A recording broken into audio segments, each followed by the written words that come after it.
So we talk a lot about this kind of inclusive language and what does promoting a culture of inclusivity look like. And for me, as somebody that, doesn't like labels or like to label people myself, I really practice proper usage of pronouns and how I'm addressing my audience. And I think for us to, in this inclusive space, feel comfortable and more and invited and welcomed into a protected space that should be, it's important that we talk a lot about this inclusive language and how we address our audience. And I think there's still not a lot of clarity around what is gender versus sexuality, and they're two separate entities. So, gender, for me, my personal definition would be how I present and see myself, versus sex is what you were born with, so anatomy. And sexuality is your preference. So there's multiple variations of sexuality, and they're all interconnected by some way. But gender itself embodies, how you see yourself and the way that you express yourself. So, nobody in the organization has their right to own that identity for you, and it's about self-identification. Talk to me about what is non-binary.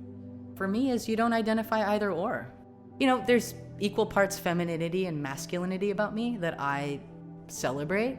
And so I'd say, I really kind of, for a non-binary person, is you actually celebrate masculinity and femininity, and you don't see yourself as either or. I never find myself identifying, as female or male.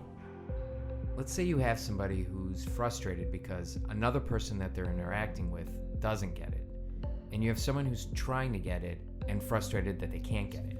What's your advice to both of them? Education, right? And also making it known that even myself, who actually shares some of that experience, I don't know everything. I can't always get it 100% right either.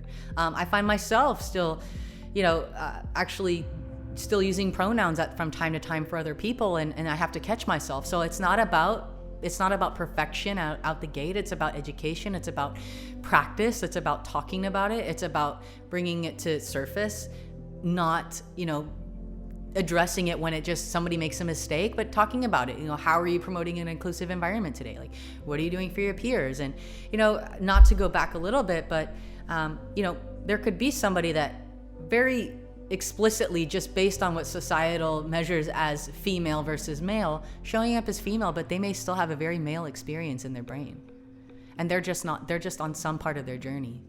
And I guarantee in every organization, there's at least a couple people that are in a state of unknowingness, confusion, a state of exploration, a state of fear, and they're hungry for an environment that they're going to invest their time in to be a safe space for them. I am one of those people, by the way, so.